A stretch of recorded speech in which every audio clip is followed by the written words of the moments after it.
За Хөвсгөл аймгийн Застаргын одоо өгсөн чиглэлийн дагуу аймгийн төсвийн орлогыг бүрдүүлэхэд хамааралтай одоо байгууллагын дарга удирдлагууд мөн одоо төсвийн орлого бүрдүүлэлт оролцдог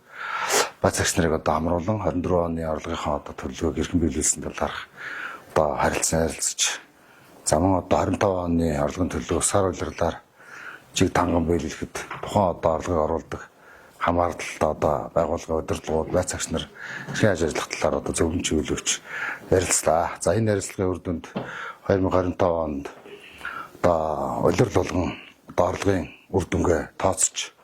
улирал болгоны дараа сарын 10-ны дотор тухайн орлогыг биелүүлэхэд ямар ололт амжилттай за мөн одоо ямар доголдолтой талуудыг